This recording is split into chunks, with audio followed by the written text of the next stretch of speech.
I'm vengeance. Episode 38 of the Geek Week in review. We're talking Batman, we're talking Moon Knight, we're talking Defenders, and obviously everything else in between. Stay tuned.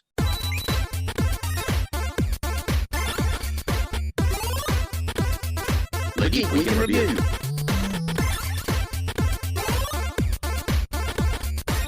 Hello and welcome back to the Geek Week in review with me, Jacob's Toys. Of course, the wonderful one and only SuperSorrell, and of course, RyanSpeaksGeek.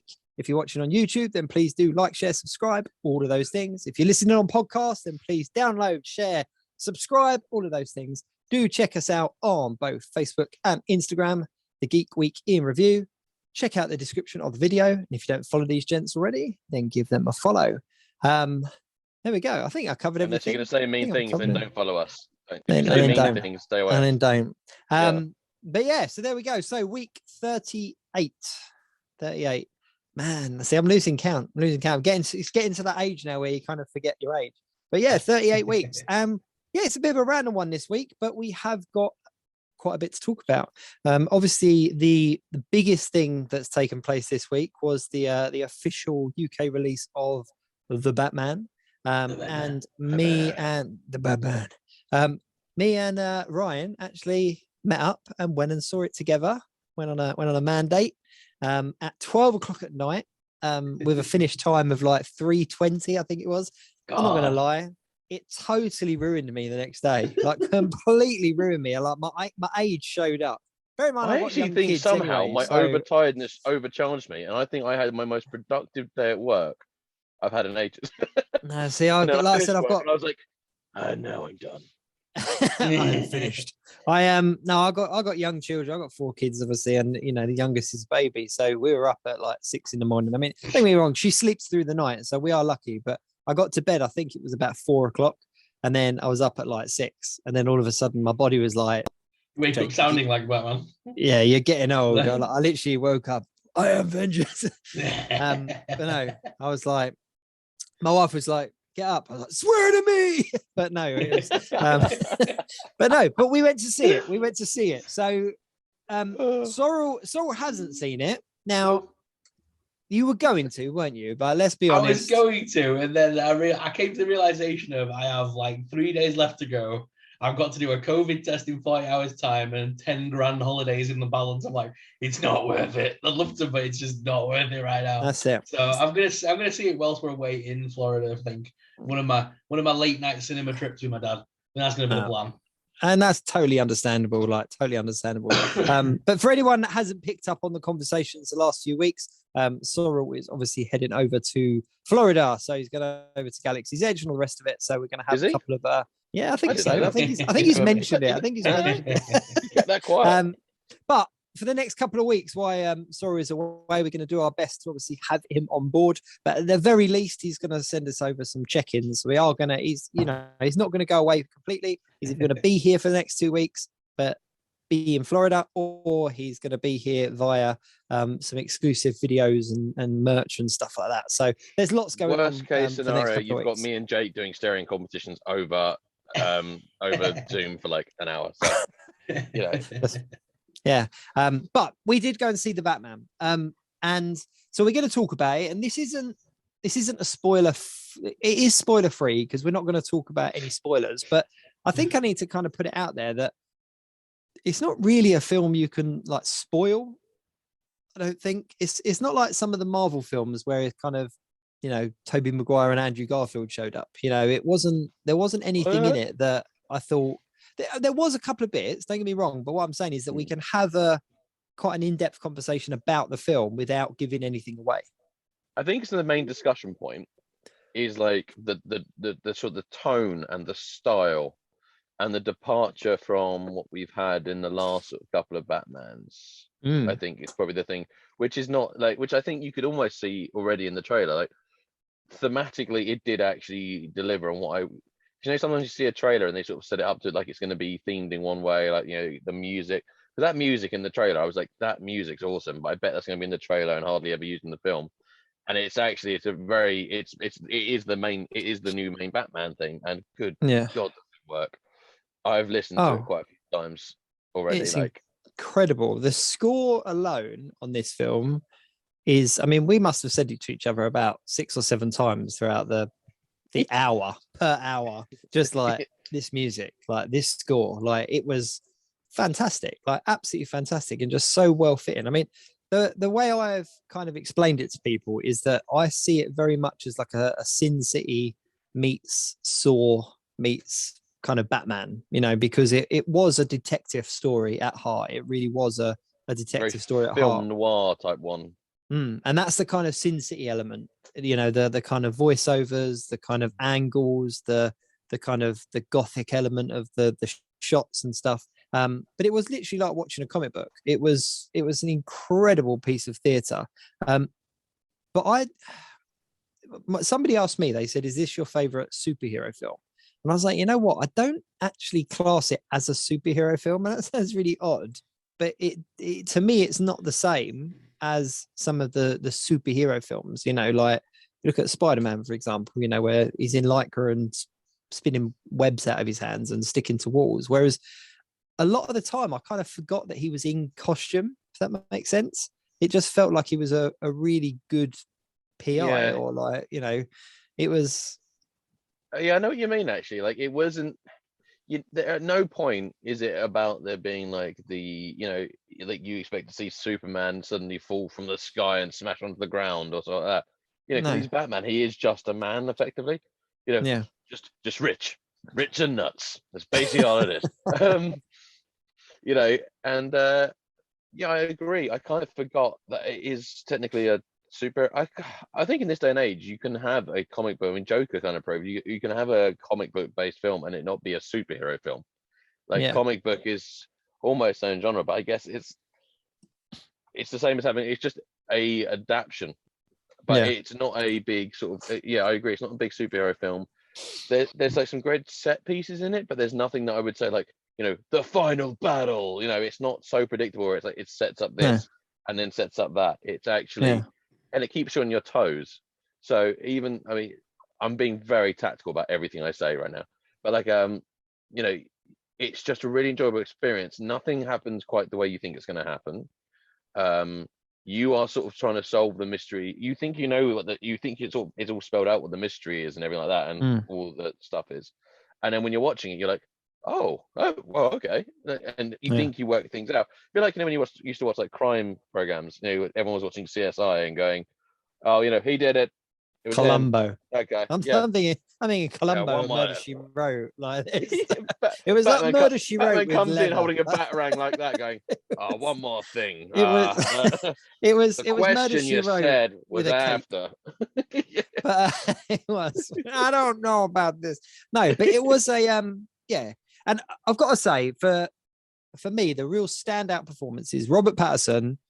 Despite what people have said, like, oh, it's, you know, the guy from Twilight, it's the guy from Harry Potter or whatever, like his portrayal of I know exactly, but his portrayal of Batman was like near damn perfect. Like I can't, there wasn't a part in the film where I was kind of like, he ruined it there, like, oh, you had me until that. It was the whole way through. I was like, this is Batman, and I forgot a lot of the time that it was Robert Patterson. Zoe Kravitz as Catwoman was phenomenal. Like she stole every scene she was in my opinion. She was just really enjoyable to watch. And again, like there was not a bad bit of casting in it. That's the thing. There was no one that you thought, oh, that was a weird choice, or that's let it down a bit. Even Andy, what's his name? Andy Serkis as Alfred. And you know him as Gollum, and you know him as what's his name Caesar in Black Panther? Caesar from Planet of the Apes, and what's his name in Black Panther? I've completely forgot. Oh, Claw. Expendable villain number 3. Ulysses Claw. But I didn't see him as any of those characters. He was a really good Alfred, and it was kind of it was just a really, really good piece of theatre, and I think that it's easily got rewatch value as well. Like I could watch it again, and I think I could notice things that I didn't notice. Who I kept forgetting was in it though? Colin Farrell. Oh yeah. Even when watching him, I forgot I was watching Colin Farrell with the prosthetics and the acting.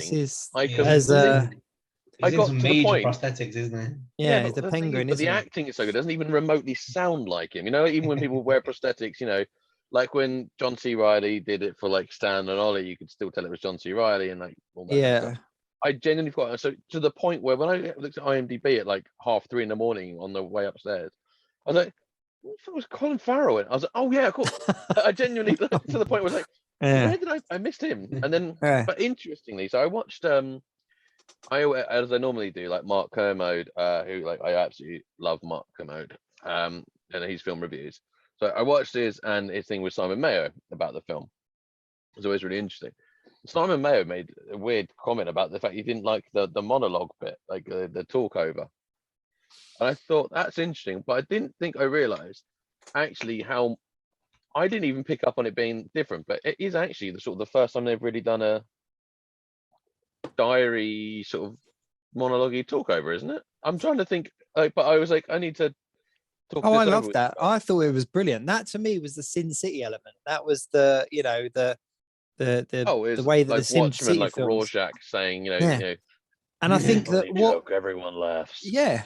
But what really made that a comic book film for me was that when you're reading a comic book, you're reading the boxes, you're reading the inner thoughts of these characters.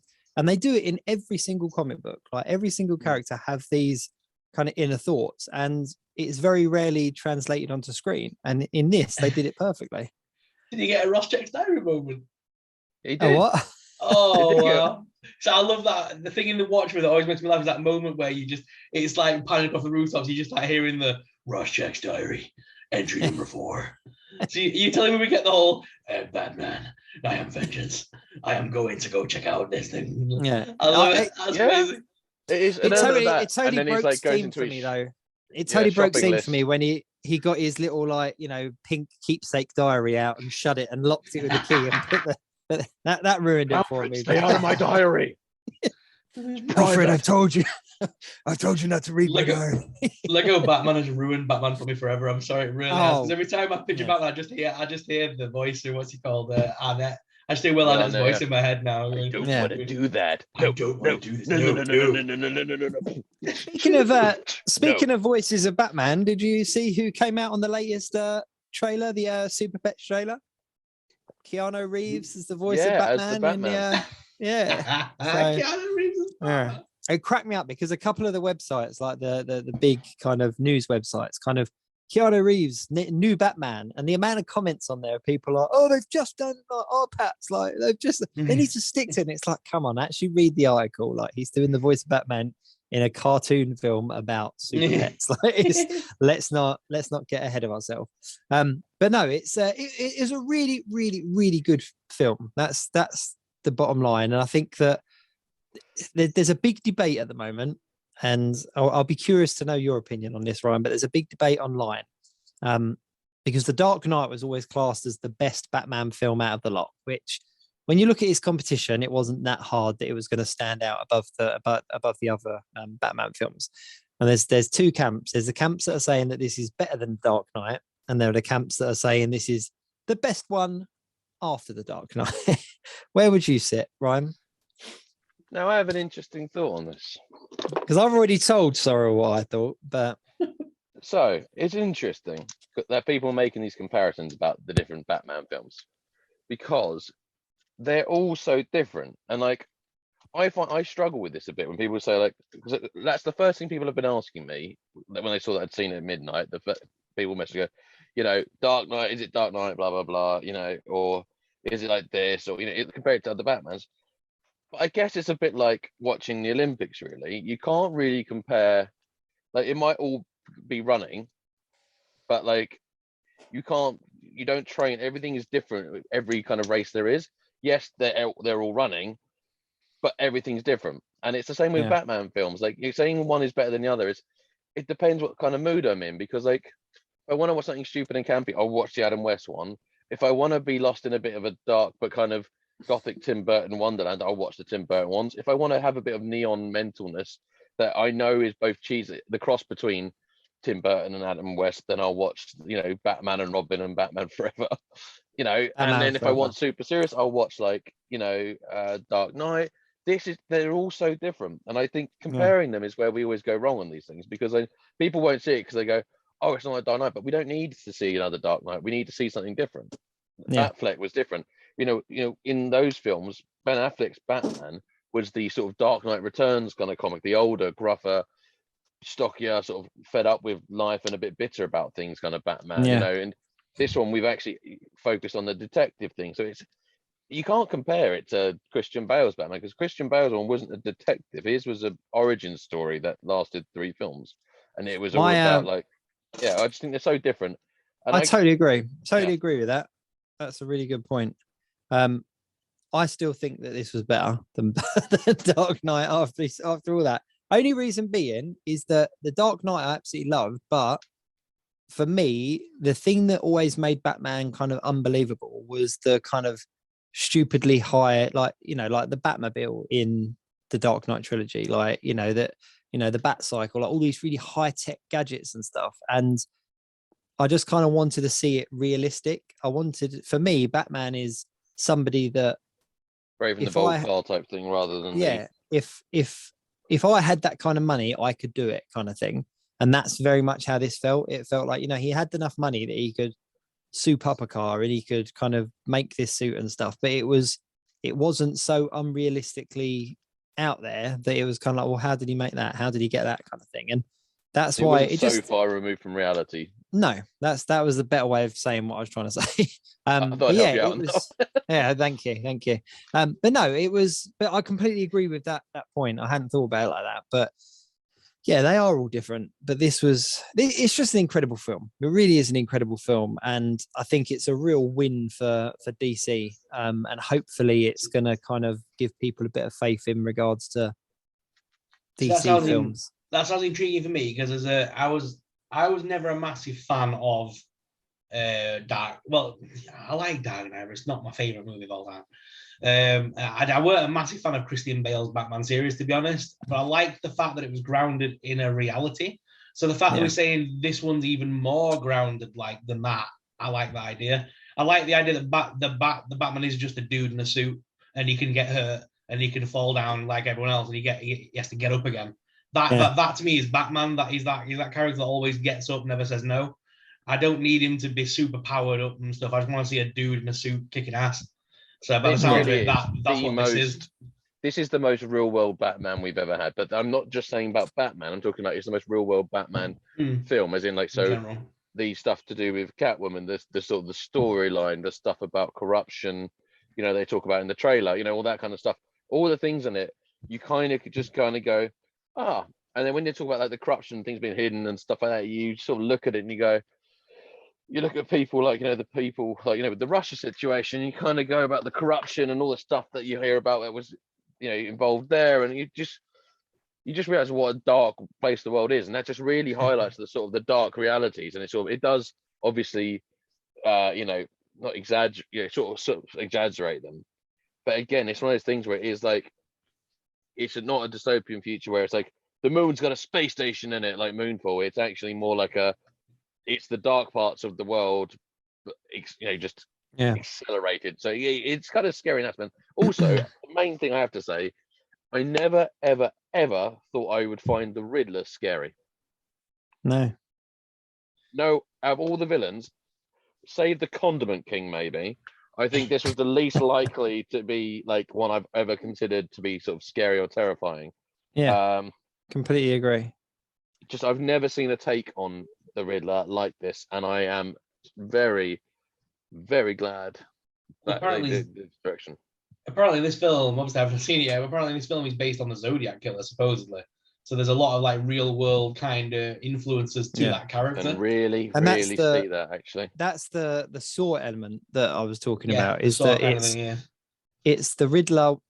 For me, the Riddler has always been this kind of campy, lycra kind of, the lycra and the bowler hat. That's how the Riddler's always portrayed, you know what I mean? And then I will give him a green suit instead, but we'll still throw loads of question marks all over it, and he'll come up with these crazy riddle me this, all this kind of stuff. But this was very much that they had kind of basically taken Jigsaw kind of thing and Zodiac Killer and that, and kind of gone, that's essentially the real life Riddler. That's what the Riddler would be. So let's just make him that. And yeah, he's terrifying. Like he really is terrifying. Like right from the beginning all the way through. Like he's yeah. And I must admit, when I first saw those action figures and the concept art of what the Riddler looked like, I was like, come on, the Riddler's just a man in a jacket with a mask on. Like, come on, like give me Lycra. Like, but it was, but no, yeah, he was terrifying. He was absolutely terrifying. But yeah, it's a good film, and it's I don't know, I wouldn't even know how to rate it. I'd say it was a solid kind of 95% for me. Like, you know, there's very little that I would do to change it. There are elements that they could obviously have improved certain things, and you know, but very little and very minor, and it would be, you know, for the sake of saying stuff most. So I'd say I'd give it a good solid kind of 95%, 90 to 95%. Especially considering I wasn't going to go and see it, and then Ryan was like, "Come on, we've got tickets. We got at midnight." Like, cool. And then yeah, I was pleasantly surprised. And I always gauge a film, especially a midnight showing, of how long I stay awake.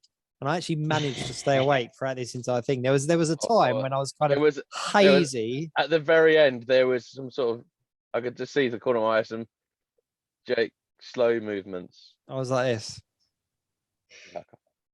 like Drax, move very, very slow. But yeah, and but I managed to invisible. But yeah, it was good. It was really good. But on that, I want to touch on Moon Knight as well. I was going to say, before you move on from Moon Knight, go on. Just the whole Batman thing. What do you think of? Obviously, you guys have seen it now. Obviously, we know we're getting 2 more films and a TV series. Two TV series. Wow. I know they're making a TV series based on Penguin, aren't there? And his rise to becoming the Penguin. And one on we get two films as well. And one TV series based on Gotham City Police Department.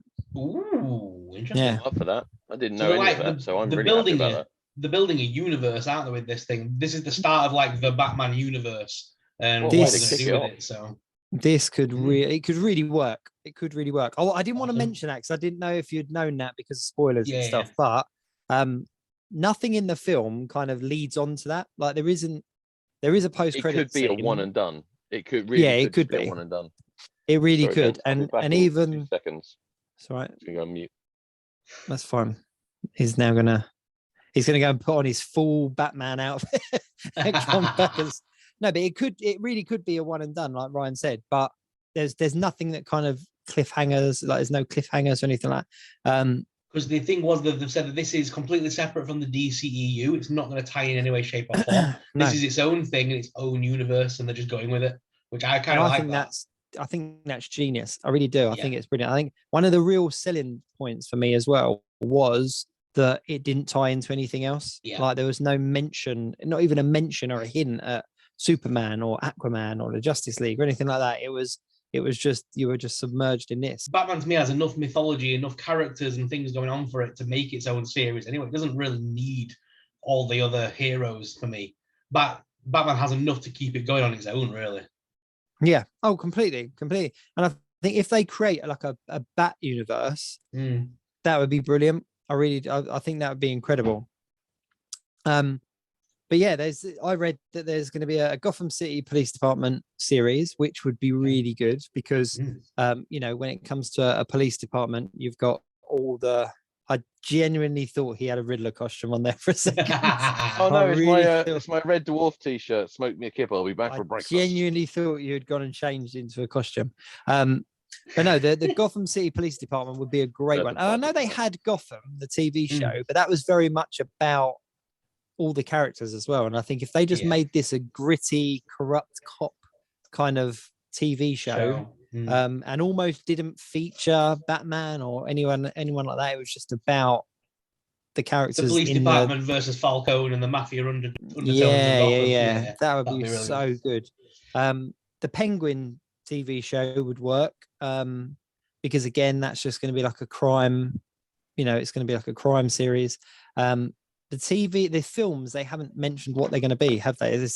One of them is going to be a sequel. Yeah, just as far as we know, they're just sequels to go along with this whole idea that they're building a universe now. Yeah, and they could be anything. They could literally do a sequel based on Catwoman. They could do a sequel based on Batman. Like they could basically go any angle with this.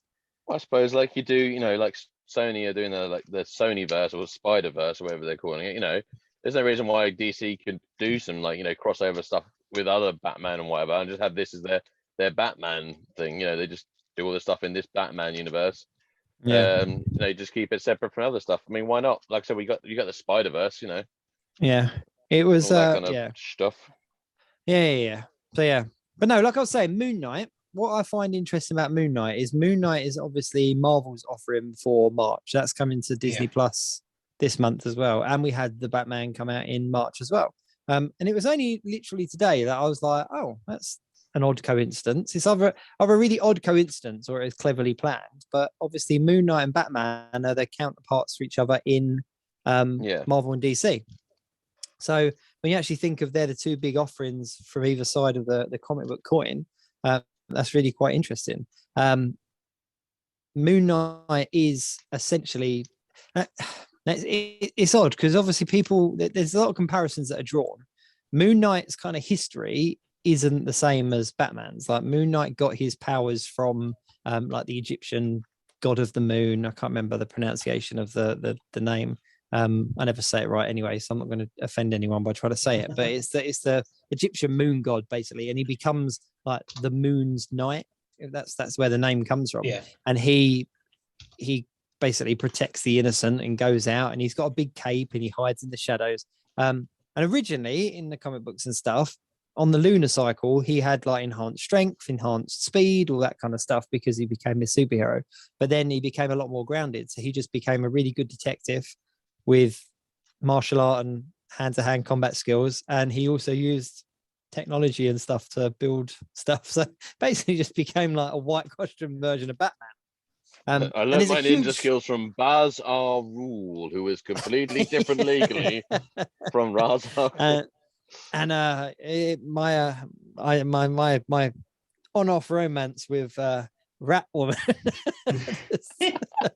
But that sounds gross, doesn't it? No, but I love Moon Knight as a comic book because it's the whole kind of split personalities thing. There's the different faces. So obviously there's the Mr. Knight version of him that we saw in the most recent trailer, which I think is the fact that we're getting Mr. Knight in it is fantastic. So for anyone that doesn't know, either you two or anyone watching, but Mr. Knight is basically his kind of toned down, more subtle version of Moon Knight.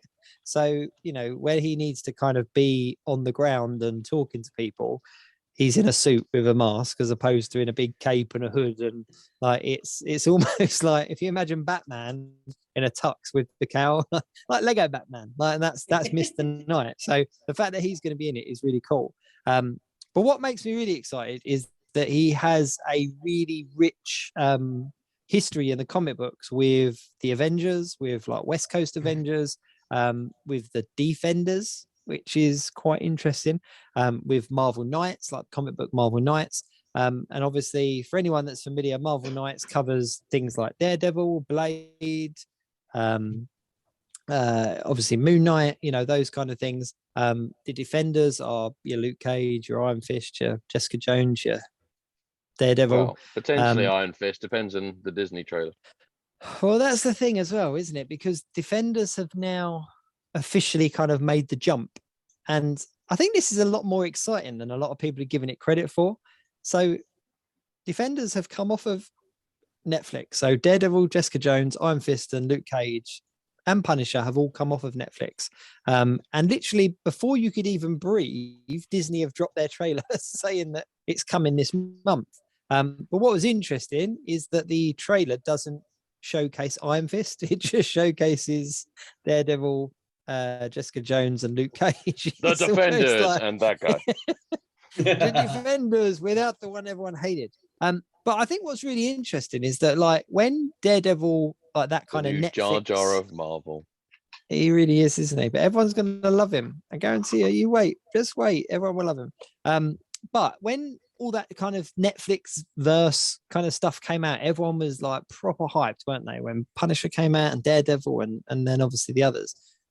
But it's officially on Disney now. It's like crossing over to Disney, so it's officially kind of canon. Do you know what I mean? It's in there. It's in the, not in the MCU as such, but in the MCU. So I just think it's really exciting, and I think that the timing of it could be quite telling in regards to what's going on, because Daredevil, Jessica Jones, Luke Cage, all of those could show up in Moon Knight, because they oh no. What happened? The death of R2D2. Oh no. Oh, it just looks like a really weird robot with a spout now. Oh, I think I'm gonna chip this bit and turn him into a flower pot, maybe. oh, that's rubbish. R3 treaty. But what I was saying is that it's really exciting, because I think any of these characters could potentially show up in Moon Knight. Really And I know that's reaching, I know that's kind of being really skeptical and stuff, but I think that in the comic books, they've all got history with Moon Knight. So I think there's potential there. So I'm massively hyped for Moon Knight.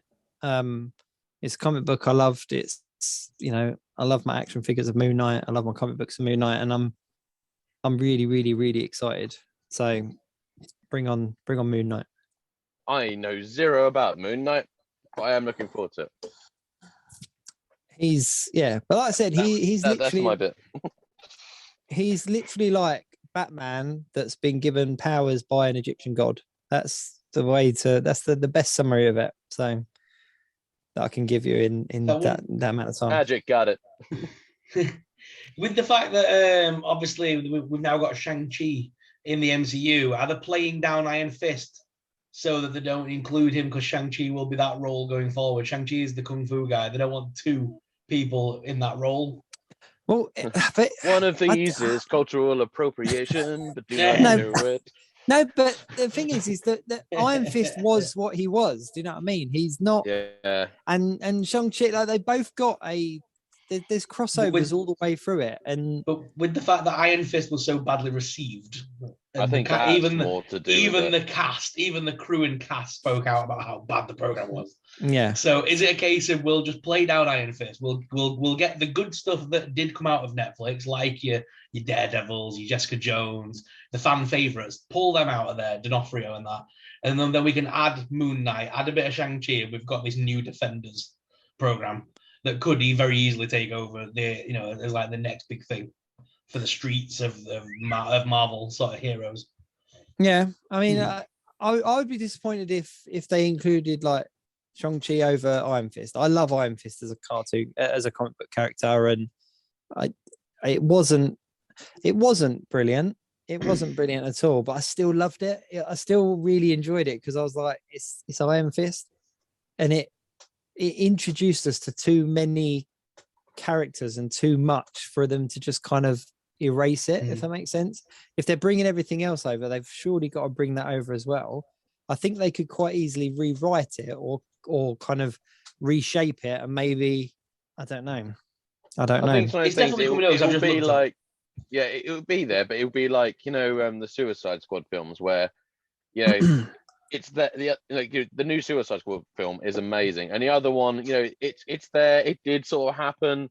They just don't talk about it. Still talking about it. Yeah, like even in the film, they sort of semi-reference some things happened in it, but it's not like the be all and end all. So they'll probably do that with Iron Fist. They'll probably sort of just that bit's there, and he'll probably show up and be better written than maybe other shows, and he'll be like someone who pops up maybe just to get some good kind of reputation back again before having another crack at having a series, maybe. I think what will be really telling is whether the Defenders show comes onto Disney Plus or not. Because if they just bring over Daredevil, Luke Cage, and Jessica Jones and Punisher, if they just bring over those four, they could easily not include Iron Fist and Defenders and just kind of wipe them. They wouldn't be able to do Defenders without giving us the backstory of Iron Fist. But if they did wipe out those two, then essentially they're giving us the origin stories of the other ones again. Maybe they'll do a 2-minute recap previously on a series you didn't want to watch. Yeah, they're all coming over, so I've just double checked. So we're getting Daredevil, Jessica Jones, Luke Cage, Iron Fist, the Punisher, and the Defenders. They're all coming across. So it's the all entire right. Universe, all of it as it stands, is coming. Yeah, I think they're just going to bring them across. Universe. That was like really dramatic. I like that. Yeah. The entire universe is coming over. Well, I think it's just because then everything is back in under one roof. They're only missing Spider-Man under their title roof now, aren't they? They're cleaning up. They're bringing everything back into the fold. I think they're going to bring them over. I think that they're going to bring them over. They're going to be there. They're going to be available. And then the characters like Daredevil, Kingpin, Punisher, Luke Cage, Jessica Jones, they're going to then be featured in other things. Yeah, definitely. And Iron Fist, like you say, is just going to kind of get forgotten about. And then all of a sudden be recast or something like that. Or they'll do a different version of Iron Fist. Because there were different versions. Like Danny Rand wasn't the only like. They'll be like, oh yeah, multiverse of madness. Look what happened. Oh, he's changed. Oh well. Yeah. There is no way that they featured Charlie Cox in Spider-Man and they're going to give him another cameo in She-Hulk just for the giggle of it. They've got plans for the Defenders going forward. There's a reason why they've brought them from Netflix for a ridiculous amount of money. Can you imagine doing such a good job somewhere else that they just keep you on? that's insane. Like, let's give him, give Charlie Cox credit. That is a star employee. That's what that is. That is employee of the month, 12 months running. That's like, you know what? You did such a good job elsewhere, being paid by someone else, doing something else, that we're going to make you our thing. Like, that's like, you just carry on. We're going to buy out the company you're working for just to have you, just to say that we can have it.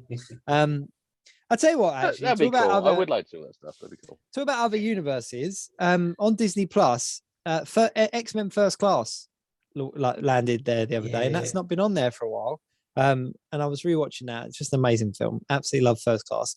But what I did rewatch, right, for my sins, is they've got the rebooted Fantastic Four on there. The one with Michael B. Jordan as the Human Torch. I controversially didn't mind that film. No, I was watching it and going, you know what? It was okay. It was fine. The problem is, again, it's another one of those films where there is a good film in there. They just needed to cut half an hour and add half an hour in of something. Like, they just needed to take a bit less out of the origin bit. Yeah. And they needed to add a bit more to the end. Yeah. Like to the actiony bit. But do you remember people, actors playing the character? I was sold. Do you remember there was the kind of was it Sony? It's Sony, isn't it? No, it wasn't. Was it Sony or Fox? Who was it who made those? Fox. Yeah, and they did that big picture, didn't they? They did and they had like the Fassbender and Jennifer Lawrence and all the X-Men and that, and then they had the Fantastic Four as well, and then they had Channing Tatum sat there in the middle in like a Gambit t-shirt. They had Ryan Reynolds as Deadpool, Wolverine, and then they had Channing Tatum in his Gambit t-shirt. And then he never made his film. He's like, come and join in this photo. Like, that's why he said he'll never do a superhero film. Like, he's done now. Like, that was just the biggest mug off that he was like, no, do not come at me with a superhero film because I don't want to do it. He would have been an amazing Gambit, like an incredible Gambit. But that Fantastic Four was the setup for the crossover with X-Men and that kind of stuff. And I watched it and I was kind of like, yeah, you know what, this isn't too bad. They haven't got the original Fantastic Four in there, but they have got the sequel, The Rise of the Silver Surfer. For my sins, I rewatched that, and I actually forgot how good it was. Silver Surfer is a great film. If anyone massively disagrees, then by all means comment and tell me I'm wrong, but I'll ignore you because it was a really good film. And even I was saying, even like as a young'un coming up, I didn't hate those films. I loved those films when they came out. I watched those lots of times. I enjoyed them. They were cheesy, but how else do you do Fantastic Four if not with cheese? It was, but then Spider-Man was cheesy. It fit into the thing. I've always said this about like Green Lantern, like the Green Lantern film. Yeah. I've always said if that had come out at the same time as the Sam Raimi Spider-Mans and the Fantastic Four films, that would have done better because it was more in tone with those. But the Fantastic Four and Spider-Man. But this is the thing I was saying about the Batmans earlier.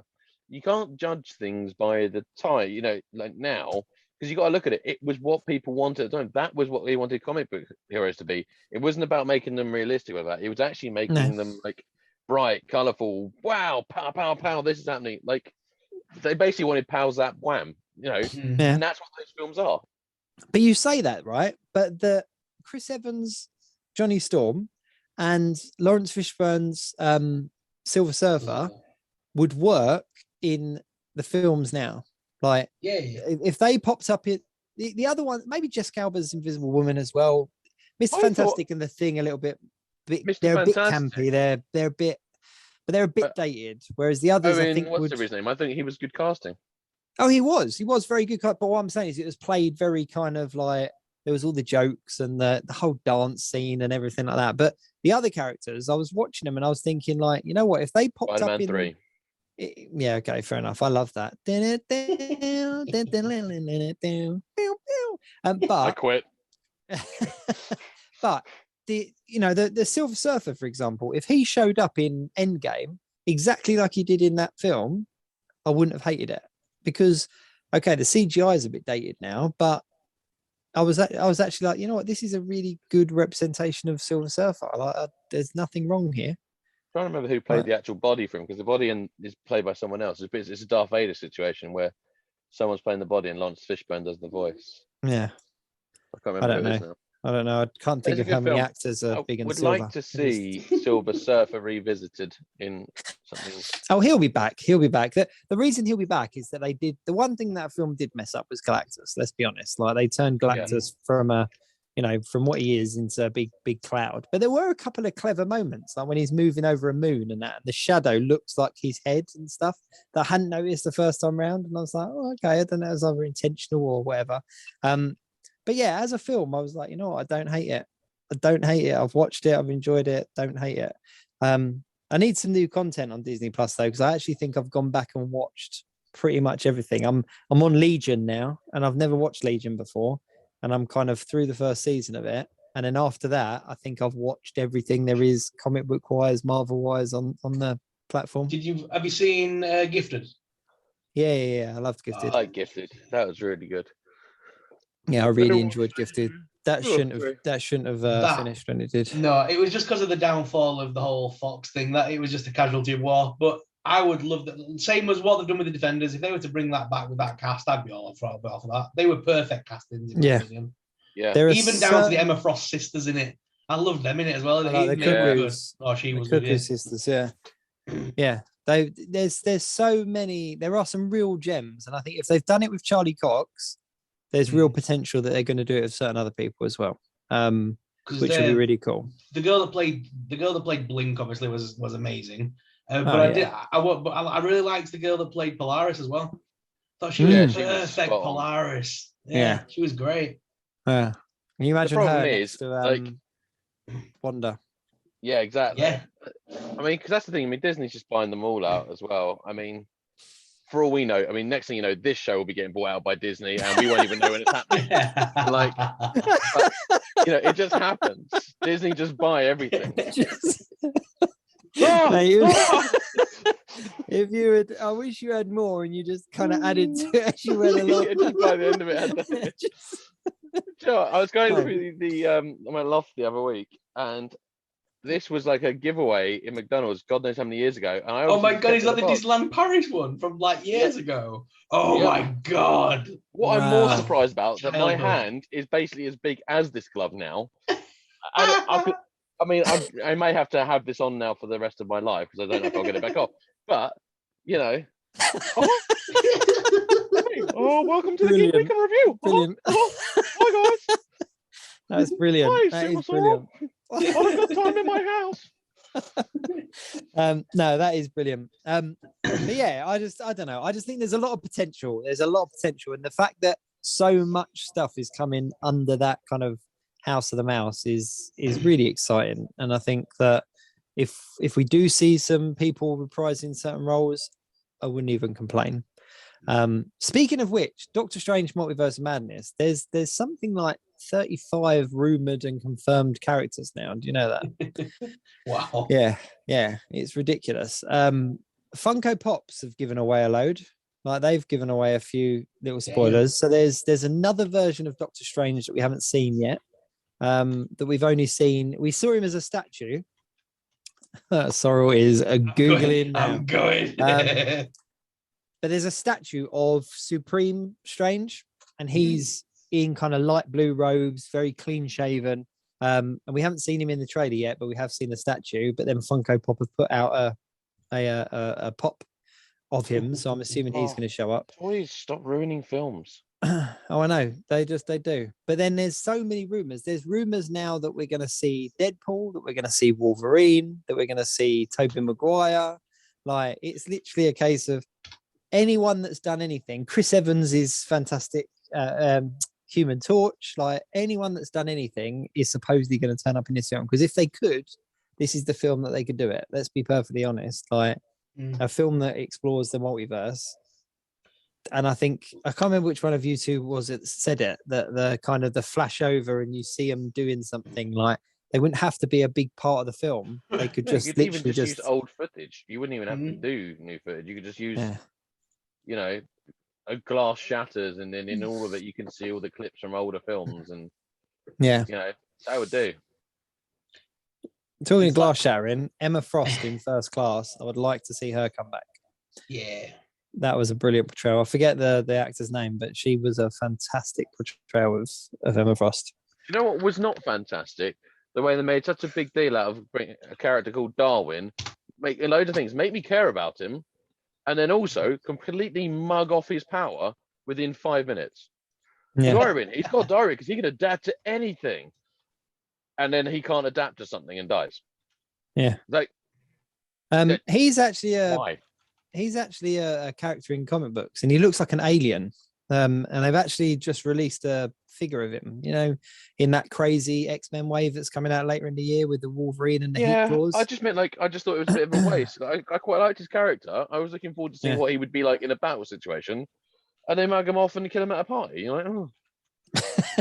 You can't adapt to vodka. What? It's a bit like, you know, oh, can't have your molten lava atomic ball things. Oh no. You're no X-Man. Yeah, the Jello shot of energy blasts. I can never pronounce his name, but obviously First Class gave you the first glimpse of Azazel or Hazael, the red Azael, yeah. Azael, yeah. It was obviously Azael, He's Nightcrawler's father. Sneezing. It was Nightcrawler's father. I mean, that's the first time we've ever seen that in like the films and stuff. I love that. Yeah. So he eventually gets with Mystique, and you kind of see the start of that in First Class. And that series had so much going for it, but each film seemed to do different things in different time zones. Like, what's going on? Oh, I know. It got so convoluted. It really did. First Class was such a strong start, like a really strong start. And I forgot how good it was. I really did forget how good it was. It was, and even just the Hellfire Club, like seeing them, and you know, Kevin Bacon. You know, he's Kevin Bacon. He's the EE advert like nowadays. You know what I mean? But he has done some incredible work before, and like his portrayal of Tremors. Now, I'll tell you what, a film that always comes to mind when I think of him is a film called Stir of Echoes. It's a really good film. If you haven't seen it, it's a really good film about hypnosis and stuff. And that's Jake's film of the week.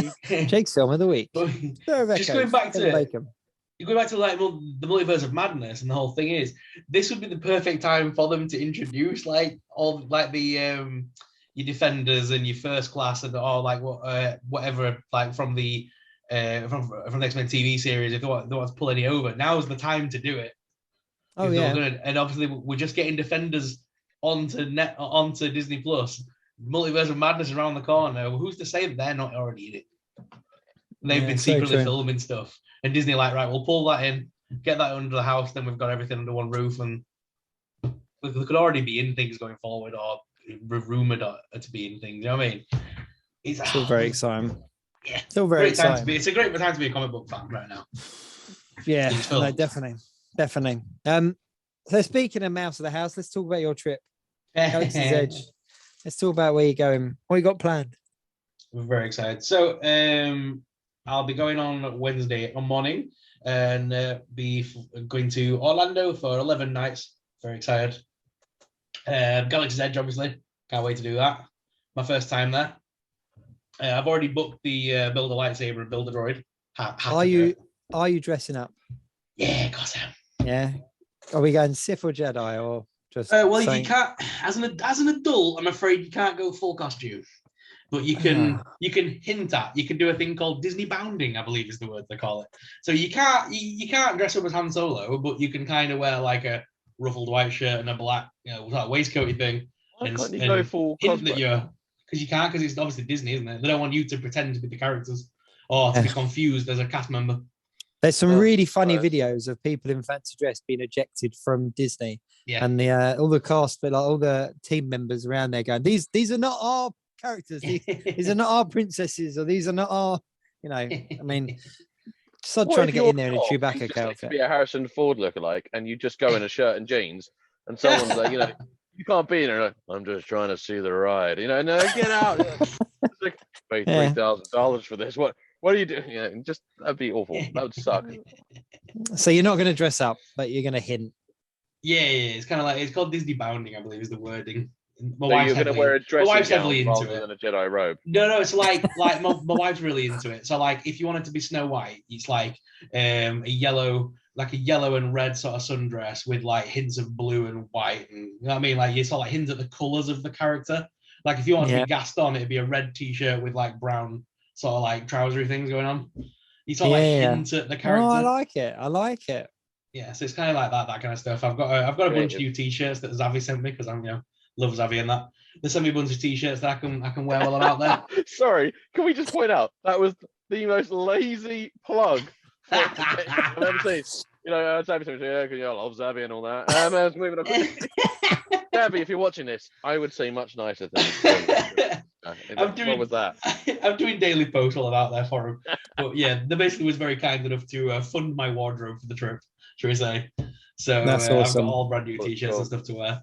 But yeah, I know I'm really excited. It's been 2.5 years since I've been out there. So no, 3 years nearly 3 years. My daughter was 3 when we last went. She's turning 6 this week. So yeah, it's been nearly 3 years. Sure. I last went out there in 2019. So about 3 years ago, yeah. I last went out in 2001 when I was a child, because as an adult I can't afford it. It's wow. So what else have you got? Anything exciting planned? So I'm not doing Universal or anything like that. I'm staying under the House of Mouse this time. We're just gonna stay on. I'm staying in the magic. I'm being immersed by it. We're in a Disney hotel in Coronado Springs, which has just been redone. So we're staying there in the like 3 Caballero suites and stuff like that. So I'm surrounded by Donald Duck merchandise. But yeah, no, it's we're gonna do all the parks. So you got Magic Kingdom, Disney's Hollywood Studios, Animal Kingdom, and all that stuff. So I've got all them to do. I'll be doing loads of water vlogs parks or. No, I don't do water parks. I've got a metal leg. I rust if I go to the water parks. Well, because I don't have one, I don't know how it works. You might have something that goes over. What am I gonna do? Crawl to the top of the slides? Let me on! I don't know. For all I know, you might have a waterproof one. I don't know. How do I know? Do you know about right? You look It's at like the it's like you trying to give me advice about how to be bald. It's not going to happen if you're not. You're talking to Sorrell as if he's like a centurion. It's like, I haven't told him he's got to change his batteries. I'm just asking if he has a waterproof leg. Attach his surfer leg or something. Come on. When you see an accessory pack, like he's going to bought some blind packs in Smiths, different ones, and hope he gets a waterproof one. Mate, there's a market there. Oh. I'm not gonna lie to you, right? When it comes to waterproof legs, what they do is, this is no word of a goddamn lie, on the NHS and that, to get a leg in this country to be waterproof, they basically drill a freaking hole in the bottom of it for the water to drain out. That is all they do for you. That is seriously all they do. So wow. you just left to drown, mate. I'm gonna be honest. If you wear that, you're gonna die. And surely if you're walking along with just a hole leaking water, it just looks like you're like. It looks really funny. When you get, I refuse to wear them because you get up at the side of the pool, you get out, and you sort of stand there, and there's just this tap leaking from the bottom of your leg, and it looks like you're having a pee in the pool. Not gonna lie. They're just parents moving their children away. Come away from the strange man. Come on. Oh, wait until someone gets a cup and just goes. Right, you got lemonade there, please, mate? You know what? I was actually. They used to do this. There was a water park there that when I went, and it was called like Country River, and it was all like the actual natural like water from the thing to me. And they closed it down. I'm not even joking. Like weeks after we left, because some kid died in it because he got like there was some Wow. bacteria in the water because it was coming just from the things. But like it was, and I absolutely loved it. I thought it was like Yeah. the best ever. And then I got older, like people have been doing like abandoned walking tours of it and stuff like that. But like it was really awesome. It was really cool. But like they closed it, say weeks after we left. Weeks after we left, they closed because it died. And I was gutted to hear about that. In Florida, there is a thing. It's stagnant water grows this bacteria it's an amoeba, and it is a thing out there. And if you get in stagnant water, you get these amoebas in your brain, and they just eat you alive. Basically, it's like it's insane. You might think Visit Florida. Florida is nuts. Mate, I love Florida. I absolutely love it. I love Florida. I'm so jealous of your trip, man. I won't lie. Like it does sound amazing. I mean, obviously, I'm guessing you're gonna for your own channel, you're gonna have a lot of content planned. Oh, hell of a lot. Yeah, I'm not doing any. Like you see, everyone go out there and they do all these like massive, ridiculous vlogs. I've tried to do that in the past, and I'm not a vlogger like in that respect by any means. I don't know how they do it. I'm too much having fun. I'm a big child, so my plan is to. I'm going to like if I go to like the Jawa Outpost, I think one of the shops called. I'm going to do like a vlog of that particular shop and do a toy hunt and show people what I buy in that particular shop, and that'll be its own little contained video. And I'll post that up. I'm going to do stuff like that rather than make these ridiculous 30-minute vlogs of my day that nobody really cares about. Nobody wants to see me ride Dumbo, for God's sake. I'm a 30-year-old man. Nobody needs to see me ride Dumbo. So, I want to see that TikTok now. SuperSorrell just going around on Dumbo. If we don't get at least, can we get a segment for the Geek Week? Let's check in with SuperSorrell. He's on Dumbo. If you do not send that video in next week, no, even better. So the camera's just panning it, and as the Dumbo goes past, let's just add keep a geek. Get your wife to film you on the Dumbo ride. Just looking really unamused. Keep a geek. Brilliant. No, I'll be if I get trapped on It's a Small World again, I'm ringing you all to listen to that song on loop with me. Yes.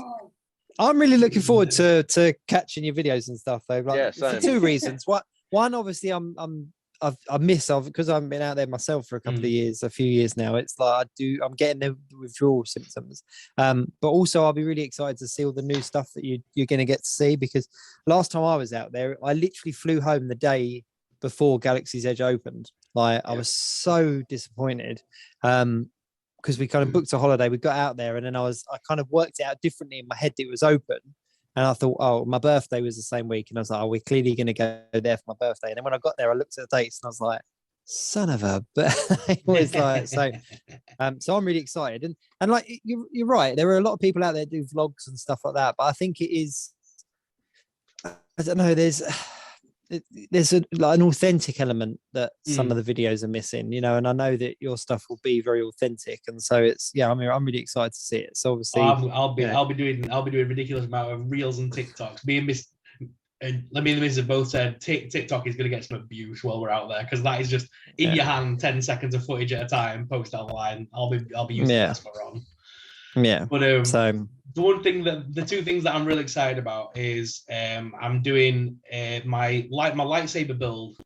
I'm doing that in partnership with Disney Parks, so I've had to pay for it still, but I basically have the room to myself. There's going to be nobody else in the room with me when I do it. It's just me and the cast member who tells the story, and that's being filmed for my channel like professionally. So I'm really looking forward to that. That's going to be brilliant. Yeah, and then the second video I'm doing with Disney is the playing a game of sabacc in the cantina with characters from the Star Cruiser. That's really cool. It's like a promotional thing. They want a bunch of fans. There's me, and then there's a guy called Tim Tracker, who's like a big vlogger out there, and there was someone else they mentioned. And basically, we're going to be playing a round of sabacc and like making jokes and stuff. And they're just filming us doing it. There's like a character group like dressed as Greedo, and there's gonna be like a that's gonna be so cool. Yeah, so they're basically filling the How are you gonna name drop us in it? I'm gonna when do you go for the days? I'm gonna send you a t-shirt of our faces. No, I said to Jacob that I want to try and definitely get something filmed to send over, definitely for Geek Week, because it's just I'm over there and I want to do something in Galaxy's Edge for Geek Week, so I'm definitely gonna do something. Yeah, no, we'll let the viewers, the people watching, tune in next couple of weeks to see what it is that Sorrell sends over. Yeah, I mean, I'm going to a caravan on Mersey Island in a few weeks. I'm going to send some stuff over as well. Do some vlogs. I want to make sure people can really see the different rooms in a caravan.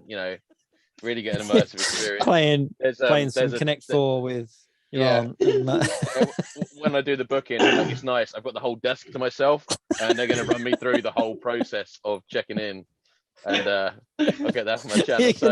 You're gonna do RyanSpeaksGeek is about to it's about to go up a gear, everyone. So just do some TikToks from the youth disco, like in between and stuff. Ryan, Lord, what up, TikTok? Here I am at the disco, dropping all the tunes from the just 90s. Go to the fancy dress bit and be like, he's doing his voice. Fine.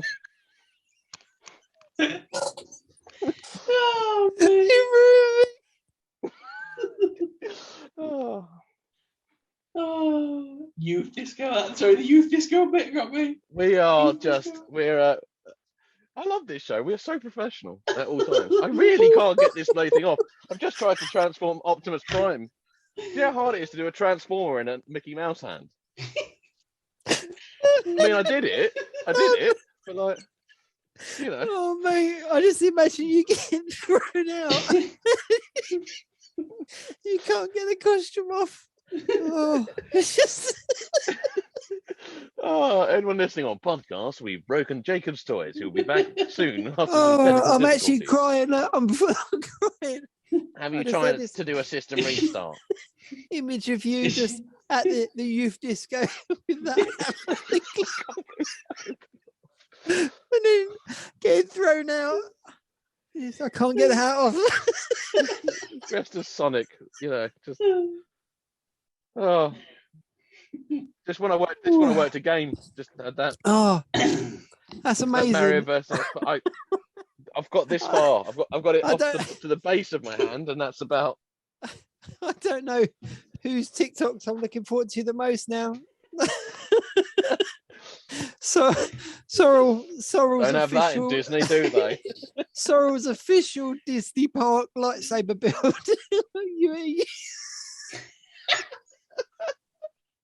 All right, a Sonic at you disco. complete with sound effects. Put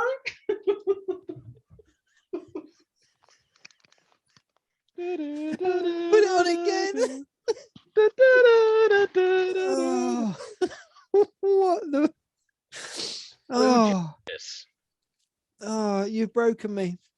I can't believe you have that Mickey Mouse hand from like 1995 or it is. That thing must stink, man. Well, he genuinely can't get it off.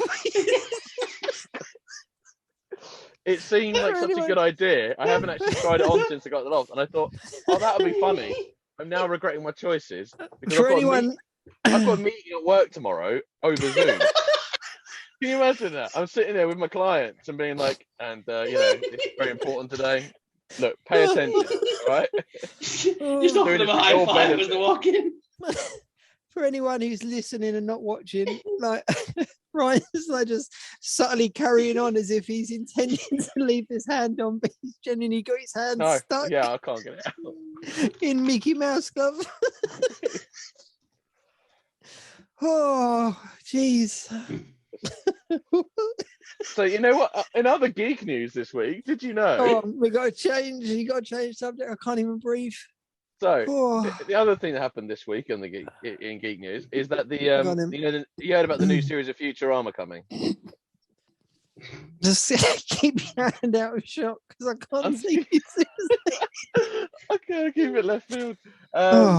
Yes, there's a new series of Futurama coming, and there was a big thing about whether the voice of Bender, John DiMaggio, was coming back because he sort of said that actually, given the context and the size of it, they should earn more money. And I really have broken. Do you know what I feel like? I'm all right now. more risks of heart attacks since I've joined this show regularly than before. Well, Your health hang on, insurance is going to go way up. my health isn't that bad that I just laugh at saying I'm going to have a heart attack. I'm in good health, Ryan. I know you haven't looked at it when you even laugh. I really thought you were going to pass out from it. Oh. I'm in good health. I'm not going to die Voice because of I'm laughing. Bender is back. He which is great. excellent, amazing. Yeah, so it is now the full cast for the return of Futurama, which I'm very excited about because I absolutely adore Futurama. You know, I couldn't really get into it.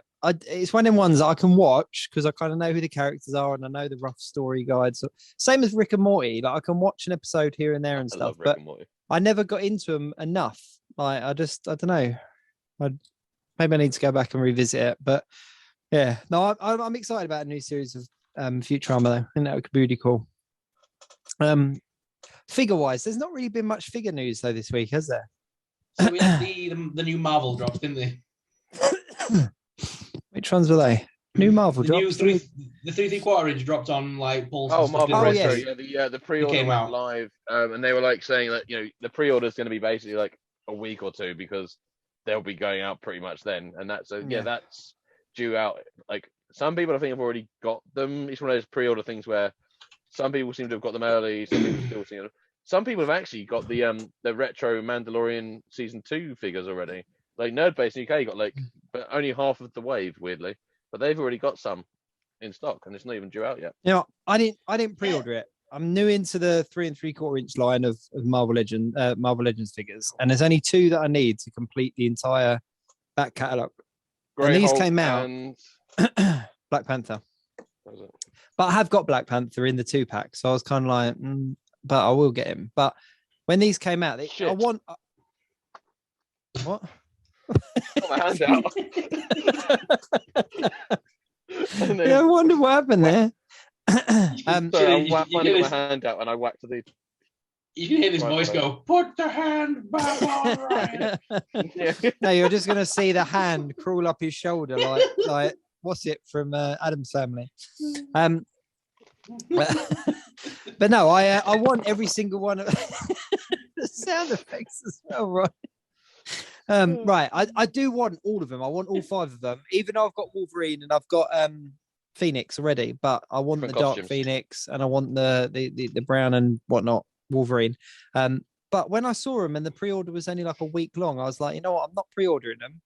I'm going to wait, and when I'm ready to buy them, I'll pick them up because they've shown up everywhere. So I managed to get the whole back catalogue like a year after they came out. So they're going to be available. So I was like, I'm not going to jump on it, and I want to have that kind of element of a chase a little bit. I'll tell you what I did get this week, which I'm really excited about. Do you remember these?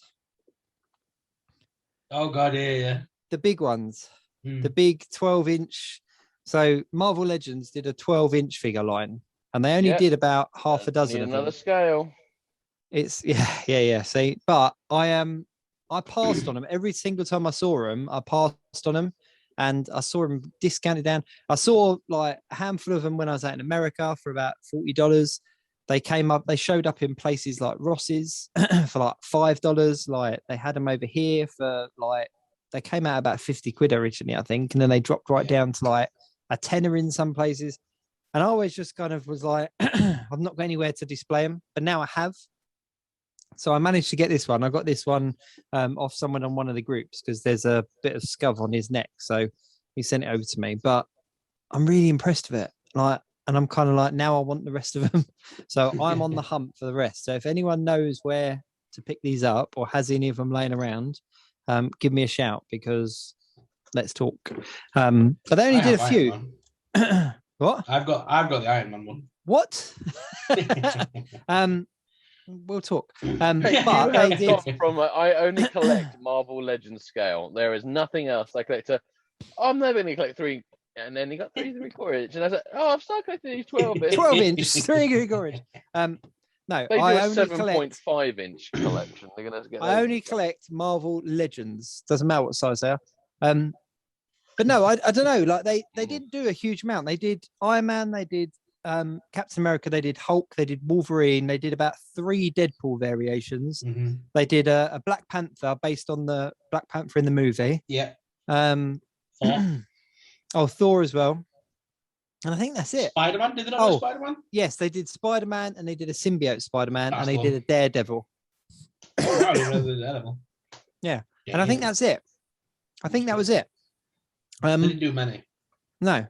Now, people sell them for ridiculously cheap, and people sell them for ridiculously expensive. Like, they're not. I'm not going to jump in and spend like £100 on like one of these things, because I know that somebody picked them up from Smith's for a tenner. Do you know what I mean? And in America, even more so, that they were in like Ross's and places like that for like $5-10, which is ridiculously cheap. But they were just a line that just didn't really go down well, like at all. Like and even as a Marvel Legends collector, I remember seeing them and I was like, they're really cool, but they're just scaled up versions of the figures we've got, even though they are different in regards to the costumes and stuff like that. I was like, I'm not interested. And I must admit, sorry, go on. No, I was going to say, I was annoyed at Shop Disney because Shop Disney showed the Wolverine with £10. It was £10, Shop Disney and the Wolverine. And I clicked on it and it took you through it as the toy box version. And I was like, how are you going to show the 12-inch and even description, 12-inch Marvel Legends Wolverine? Click on it and it takes you and it's a toy box figure. And I was like, nah, don't play me like that, Mickey Mouse. But sorry, what were you going to say, Sor? I don't. It's like when Disney did the Star Wars 12-inch line, it didn't do well. Like they did the elites in 12-inch, and they were trying to compete with like Hot Toys, but Hot Toys are on another level. You can't compete with it. No. So people aren't going to spend 50-60 quid when it's only 100 and something quid to get the actual Hot Toy one. So no one's going to do it. And these are, I mean, they're good. They're good figures. Like if you have a look at like the the sculpts on the face and everything, like they're cool, and the detailing in the suit and everything. But they're not. Would you pay full price for them? Would you pay 60 quid for them? No, That's what I mean. I wouldn't pay £60 for that. Like that's the thing. No, it's yeah, and I think the problem is that they're not something that you can display easily. I think I want to get a handful of them because then I can just dedicate a shelf somewhere to them. But yeah, I don't know. It's just my new kind of chase, I think. But yeah, I don't know. Don't forget Disney. Don't forget Disney did some 12-inch ones as well. Did you see them? They've got like Captain America. There's a Black Widow. Yeah, they've done a bunch of 12-inch ones as well. Same sort of style. There are some 12-inch figures out there, and I've had Hot Toys in the past, and I just couldn't justify the price. I was just like, I'd rather sell this on and just get the money back, because it's like I had the last one I had was the upgraded suit or whatever, upgraded or integrated suit, the Spider-Man one from Far From Home. And what's like the profiting on them like though? Are they one of those things like unless you buy them when they first come out, do they always go? I've never bought a Hot Toys, but like what's the thing like in the secondary market? Is it a case of once you buy them, and they sell out, then they're always really hard to get hold of, or is it? I don't know how exclusive they are. I said I don't really know Hot Toys that well. It's always been way out of my price range to even look at, let alone consider. I think they're probably like everything. I'm not an expert, but I think they're like everything. I mean, they make a certain amount, and certain ones sell, and people want them, but they always seem to be on sale, like on the secondhand market and stuff. And they do hold their value, but anyone that's kind of dropping £250-300 on a single figure, especially when you're displaying them all and everything like that, I couldn't justify it. I was like, I'd rather spend £250 and fill 2 cabinets. Do you know what I mean? As opposed to have a single figure. And the thing that got me with the Spider-Man one is that the articulation on them is really good. Like they're really well articulated, and the detail on them is second to none. Like I did a review actually on the Spider-Man one I had, and the detail is second to none. But I was really conscious about getting him into poses because I didn't want to rip the suit and I didn't want to twist the fabric so that it was. You didn't want to break your £300 figure. Yeah, because I knew as soon as I did, it wouldn't be worth any like the same money. So I kind of got him into a really cool pose and put him in a cabinet, and then I was like, and I kind of put him back into the pose he was in the box. but yeah, so I was just like, no, I can't have nice things, so I'm going to get rid of it. But there are certain things like an Iron Man suit, for example, is a really good hot toy because you see all the joins and all the angles and everything. And, you know, like they did a really expensive Hulkbuster that was like £600 or whatever, which is just a phenomenal piece of kit. And I think, you know, to have one of them on display would be brilliant. But any kind of human fabric suit, it didn't do it for me. It needed to be like an Iron Man suit or like a mech kind of character. But I couldn't justify that. So yeah, so I'm on the hunt for these 12-inch Marvel Legends now. I'm not going to pay. So if you see any out in the wild, but for a discounted price, please contact the show and let Jacob's Toys know. Yeah, or if anyone's got any knocking around, give me a shout and we'll chat because, yeah, I'm not going to pay the retail price because I saw them at the time they were out and I didn't buy them, but I definitely want to collect them now. So I think this one came up and it was the right opportunity. So I was like, yeah, I'll have that. So, but I'm excited. I'm going to do a video on him unboxing. I like the metallic box. News this week. It's what? I said, was there any other toy news this week? I'm just thinking about like you said about. No. I was looking at the shiny box. I was thinking like we're looking at shiny boxes, going like, was there anything shiny released? Anything cool? No. Like No, it was literally the only bit of toy news I've got this week is just about it's more releases than anything. So like you were saying about the Marvel stuff came really quick. Well, they've done the same thing with Black Series. They announced on that big last stream we had that the next archive wave wouldn't come for months and maybe even December of next year, December of this year, ready for the holiday season. But they've actually just landed in America. Emperor, Dengar, and Lando have all been spotted already, so they're already on the way out. So I mean, they've moved through them pretty quick, and solid waves for the next wave. So we're talking Ahsoka, the Death Watch Mandalorian, Omega, and the Client. They're already on pegs in Target. So oh wow, it's really the distribution's really odd so because weird. Like Marvel Legends wise, we had the Classic Strange turn up. He was here, and the guys over in America are now all posting that they've received theirs or they're picking it, like getting theirs. Because it's an online only thing. Yeah. And they're all getting them. And even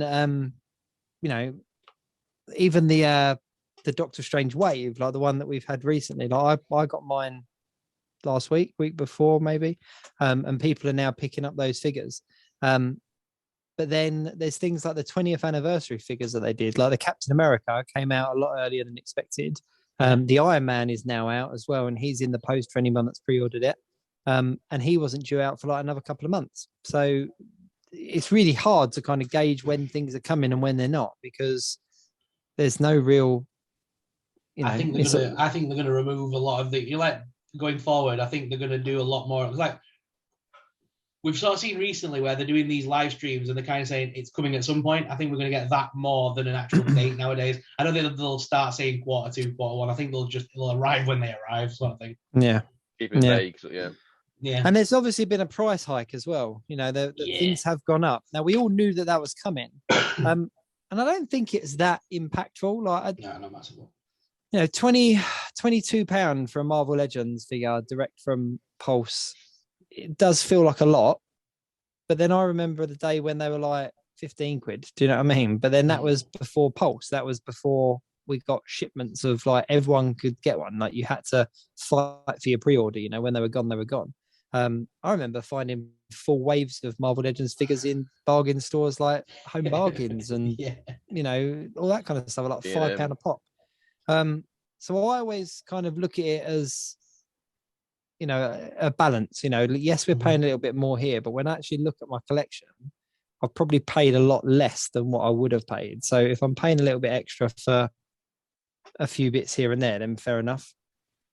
It was really interesting, actually. I did a video, like the 100, to keep it 100 video. Did you see that one I did of the Marvel Legends figures? Yeah, and some of the comments, I just did a mix. I literally just grabbed a couple from each like cabinet.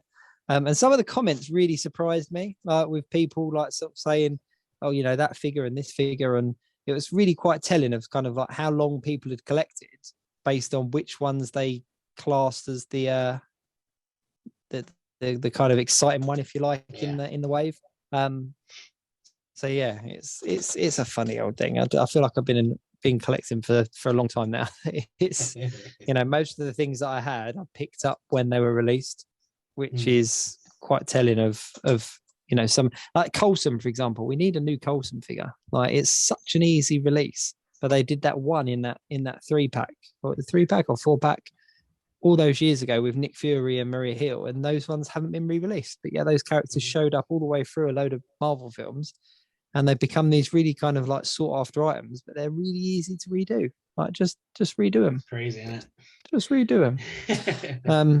So have you been collecting Marvel Legends since the beginning then, more or less? When did you get in? I remember seeing Marvel Legends on the shelf when they first came out. So I was out in the States in 2002. I was out there between 2001 and 2003. And I remember going into Midtown Comics, and so I was in New York, and I went into Midtown Comics and saw these action figures that were on the shelves, these Marvel Legends action figures. And I just remember, like, I collected figures at that point as well, but I would collect a lot of the McFarlane kind of, like the Hellraiser figures and the Matrix figures and all those kind of stuff.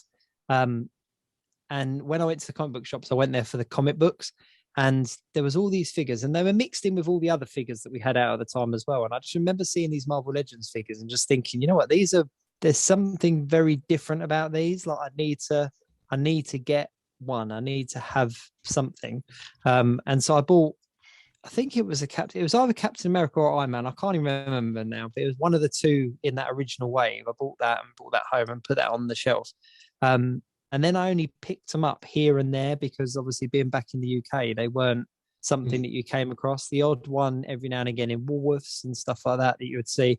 So I didn't collect hard back then, but yeah, it must have been about 2015 maybe. I started to pick them up here and there a bit more frequently, and then 2018 was when I kind of went hard. I was like, right, let's fill these gaps. Let's fill the gaps in the collection. But yeah, there's stuff on my shelves. I mean, I've got like a Tobey Maguire Spider-Man that's from 2000. Do you know what I mean? Like, that's from the year that it was released. But see, I collected Black Series from the blue line onward. So I basically had all the original ones before they turned to the black boxes. So I had a bunch of the old ones. But for Marvel Legends, it wasn't until Edge of the Spider-Verse wave. So there was the Spider-Gwen wave and Miles Morales wave. That's when I jumped in. And it was about the same time that Toys R Us was on its ass and coming out. They started dropping the prices, but Spider-Gwen was so hard to get hold of. I remember watching Glenn Webb's video, and the moment I saw that they'd released a Spider-Gwen figure, I jumped all over to try and find that damn thing. Yeah. My first full wave that I bought, and I'll never forget this, was in Home Bargains, and it was that Giant Man wave. And that was the first time that I got an entire wave and built the figure, and that was, what was that, 2000 and... When did Civil War come out? 16, 17? 17? Oh, it couldn't have been that long ago. I think it was. No. Because my channel was a fledgling at that point. Let's put it that way. I started my channel when Force Awakens came out, when all the merchandise came out for Force Awakens. That's when I started. So my channel got to kind of the level it's at because of the rise of what came out. It wasn't because of what I did. It was because, like, Force Awakens came out, then Civil War came out, then Dawn of Justice came out from DC. I literally just rode the tail waves of all these figures coming out and just made sure that I got the reviews out first. I went everywhere to try and find import figures and stuff. Made sure I got that figure on the internet first. That's awesome. That's basically how I did it. But yeah, it's it must have been. God, I'm looking now. 6 years ago. Oh my God, 6 years ago was the Civil War stuff. Was it really? So what does that put it in at? 2016. 2000. So 2016 was where I bought my first wave. Because I reviewed the Titan Hero series, Civil War talking Captain America. 6 years ago. When I get my first one, I'll let you know. But to be honest with you, I wonder whether this is my argument, because people talk about things turning up in discount stores and it devalues the collector and devalues the collection and that kind of stuff. But I don't think I would have gone down the path of collecting that I had if I hadn't bought that wave in its entirety, because there were figures in it. There was like Nuke, for example. There was Red Guardian. That I still have that there is the Red Guardian that I picked up 6 years ago. But they were all in that Civil War wave, and I wouldn't have picked those up if it wasn't for building Giant Man, because there was some MCU figures in that wave, obviously, like Captain America, and I think Black Panther was in it as well, and I can't remember, but there was a few. And yeah, and I was like, I want these ones, but then I need these other 2 or 3. Oh, there's the Shield agent as well, Nick Fury, that had all the different heads. And I was like, in order to build this Giant Man figure, I need to get these other 2, and they're a $5, so why not? And then I kind of was like, these are the same Marvel Legends, are they the same line that and I remember them from America and that stuff. And I kind of got them home. I felt like a right idiot at the till, like boop, boop. Yeah, I'm having all of them. Boop, boop. I think I even asked the manager for the Black Panther because they didn't have it on the shelf. I was like, "Oh, have you got the?" He's a guy. He's like all in a black suit. Like looks like a cat. Like I don't know. Like yeah, that one. But I was so I picked someone up, and I felt not felt like silly, but I was kind of like, oh, this is a bit weird. Like I'm literally spending £35 on all these toys here, but yeah, and then it was only based on that I was like, it makes sense to buy the whole wave here because I've now got these characters and these characters. And then it was from there that I discovered like the Facebook communities and the online retailers, and props where props are due. Comics and Cocktails, I must have kind of jumped on with them when they sort of were really at the beginning of their kind of heavy, because they're a relatively new company in the grand scheme of things when you look at the amount of years they've been going. And I was like, wow, there's this company here that literally show me what's coming. I can pre-order what's coming and they send it to my door. Win-win. And since then just haven't looked back, and they're an amazing company. But there are a lot of good companies. And now we live in this age where we've got Hasbro like here in the UK. And I just find it really if I really want to go on a mini rant here, it really annoys me the collecting community that complain on the wait times and complain on the kind of the where's my stuff kind of mentality. And it's like, you know what? This right here is almost like a golden age for us in the UK, because we have everything that's released, either Hasbro Pulse or our retailers over here get them. We've now got shops like Smith's and The Entertainer, and even places like B&M and Home Bargains and stuff that have the stuff physically. HMV game, yeah, exactly. Have these things on the shelf where you can walk in and pick them up. But you have multiple options of pre-order. And if you want to pay a full amount before you get something, there's a place that you can do that. If you want to pay part deposit, there's a place you can do that. If you just want to put your details down and get billed on the time, there's a place you can do that.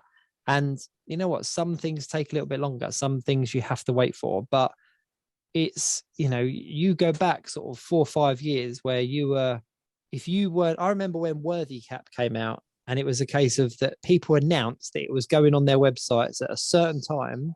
And if you weren't there and putting it in the basket and pre-ordering it at that first couple of minutes, you weren't going to get it. And I missed out on him because I was in the car as I was out of work and I was about to leave on a journey, and it was just the times lined up and the Wi-Fi signal, the 4G was really bad. And I had him in my basket and I went through and it was gone. And I was like, you're kidding me. I'm never going to have that figure. Lo and behold, they re-released him and all the rest of it anyway. But yeah, like gone are those days, gone are those days. So, so wow, that makes me feel like I knew I'd been collecting for quite some time, and I think that's what started off my Jacob's Toy stuff, is that I was kind of like, I've got these things, and similar to you, but I didn't go down the YouTube route. I went more down the Instagram route, as I was like, I've got these things. People don't want to see me talk about them, so I'm just going to post pictures about them, and I'm going to, do that. I wish I'd done the videos now because I was much younger, but it was, now I'm just this old man talking about toys. But for me, I went really hard when Rogue One came out, and I remember, this is so sad, the Go Rogue day when all the merch dropped, I got the day off work. And I made a video of me going and picking up all these new toys and doing like a really over the top cheesy video that I go back and watch now, and I want to kill myself. It is horrible. I am going to go and watch this video. Yeah, mate, it was, you know, when someone's trying to be Mr. YouTube, that was me. And I'm running around like, oh my God, we got Kylo Ren with no helmet, put it in the basket. Like throwing it across the freaking store like I'm fucking Kobe. You know what I mean? Like proper cheese fest. But then I got home and I was like, right, let's review this shit. And I literally sat there and reviewed every figure from the Elite Series line, from like all the Rogue One cast. I had the reviews online the same day. And it was, but back then when I knew nothing about YouTube, I didn't care about the algorithm. I just knew I needed to get these toys online. And I basically just banged through these reviews like an hour apart. But every single one got like 1,000 hits every like 10 minutes. It was insane. And that was basically where my channel that was where my channel went boom straight, and I got loads of subs from it and stuff like that. Just and I got sat back and went, I think I'm famous. I think quit my job. I think soon. I might be famous. I basically said, no, it was the first time when I started getting meaningful comments. Like it was the first time ever. Like normally I got up to that point, I was still getting the comments of, you know, go kill yourself, you silly old man. You know what I mean? And the comments went from that to being, oh my God, you got the new Kylo Ren. Let's talk about it. Like proper collectors were talking to me. Yeah. And yeah, that's how it all like really kicked off for me. And that's six years ago. Oh my God, 5 and 6 years ago, all this stuff. It's insane. Wow. 1995. Yes. I was 5. 1995. Yeah, I was 5. That's when I started collecting. Oh, okay. I thought you meant that was 6 years ago. I was like, what? No. What? Yeah. I don't know. Well, I can't relate to like Marvel Legends or anything like that. Obviously, I've just been getting the same stuff I've been getting since I was a child. Genuinely, I haven't really, I think I've had like maybe a year or two off. See, you know, I've sold a lot of it, but I've kept most of it, and I'll still be picking up bits. But I've never really stopped picking up like Transformers and Star Wars, really. No, but I agree. I think that any kind of collector has that element in them, because when I was a kid, I was very much the same. I was like, I'd look at the back of the box and I'd be like, I want all of these. And it wasn't a greed thing. It wasn't I want all the toys. It was a case of, this is a puzzle made up of this many pieces, and I want all of the pieces. That I don't want just one piece. And I remember the adventure. Yeah, I remember before I got into my Marvel Legends properly, I went back and rebought all of the Masters of the Universe stuff, and I literally went on a hunt. Yeah, do you remember? I went on a hunt and I got everything except for the Eternia playset, which was obviously like a grail anyway because the amount that was made from. I managed to resource everything in that collection, and then I just sold it all back on because I was like, I don't have anywhere to display this, and it's all sitting in boxes. So I just sold it all again and kind of made my money back. But I was buying like kind of accessory bundles and figure bundles and just pairing them up. And I was like, wow, look, that goes to that. I've got Faker, like that goes to that. Wow, that's Battle Cat's like helmet, like, and it was just so much fun. And that kind of relit that flame of collecting again. Because for me as a kid, I was like, I enjoyed having the whole piece of the puzzle, like the whole puzzle sort of thing. And I think most collectors are that. I think they've got that kind of collector in them. Do you know what I mean? And I would say I did that as a kid. I grew up in the 90s, but I had all the toys in the 70s and 80s because a lot of my stuff came from like boot sales and markets and like flea markets and things. So like, yes, like I had all the early 80s stuff. And then obviously you get older, don't you? You move on, and I went to college and I moved out, and my parents threw all my old toys away. That's just how it goes. And then it wasn't until I met my wife, and I kind of started buying the occasional little thing here and there. She's like, you know, if you want to just own up to being a collector, that's fine. I was like, okay. And that's how I came out of the closet to my wife as a collector. And then opens the door. Don't look at me. It's weird because you either don't look at me. I think you either have that with somebody. Like I know there's so many collectors in the industry that are just say like, I can't tell my wife I've got these. I have to tell her I won them in a competition. It's like I couldn't imagine living that way. Like I just can't. My wife's always been on board with it from the start. Get excited and show Caroline what I've got, and then like bless her. I think she looks like she genuinely cares, but I kind of suspect she's probably doing it more for my benefit. But like, yeah, she's always been really cool about that, to be fair. But Yeah, I always love that. And people go like, "Oh, tell her if my wife asks, tell her that you gave this to me for free." Like, Yeah.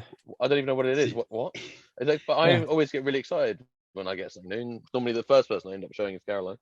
Yeah, I do that with Lynn, but the thing is, she's now nicknamed all of them to like upset me. So like Ray is Space Barbie, and Kylo Ren is Darth Emo. She's got nicknames for all of them. It's like, oh, yeah, it's another Darth Emo. I'm like, it's not Darth Emo, but the more you detest to it, it is though, isn't it? Yeah. I was like, do you when somebody asked me like, oh, how do you tell your wife? I'm like, do you really think I could hide this from my wife? Like, I haven't got like a panic room. Like, this isn't sort of like she's been in this room. Like she thinks Jake's a mechanic and this is his workshop. Yeah, she's just, what are you doing? I'm watching porn. Like, it's like, no, I'm out here playing with action figures. But I had an ultimate test though when I was on my own. In my house, you might remember this, Ryan. In my bathroom, I had all the Marvel. Yeah. What was the figurines? You had the Eagle Moss, DC and Marvel collections. Yeah. And then you started making your own ones and customizing them. I started customizing them, but I had my bathroom and I wallpapered the entire bathroom with comic books. So I cut up a load of old comic books I got from charity shops, like nothing, no Amazing Fantasy 15s or anything like that. And I wallpapered the walls. And then on the one wall, I just made like loads of shelves and I had all of these figurines on show. So anybody that came to my house had to use the bathroom at one point, went in there and saw this. Probably you went into the kids' room and I'd painted like a whole Peppa Pig world on their wall and everything. But still, you went into the bathroom and it was like that. And I was just kind of like, you know what, there it is. That's me sort of thing. So I think you've got to find someone that kind of, everyone's got their little quirks and it's not the same as, back in the day. Like when I was in school, if I told people I was into comic books, it was kind of like, what?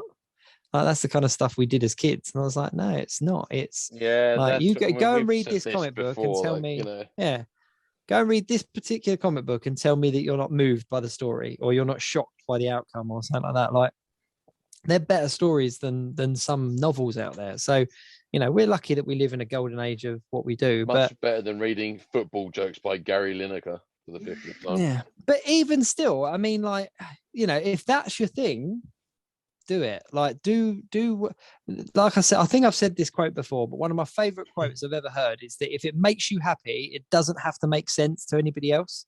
And that's one of the things that I think if anybody in the collecting community that's struggling legal, with, just putting that in brackets there. Okay, but keep it legal. But I think I'm just throwing it out there, just before someone starts murdering it and says, "Oh, thanks to the Geek Week, I thought it was a good idea."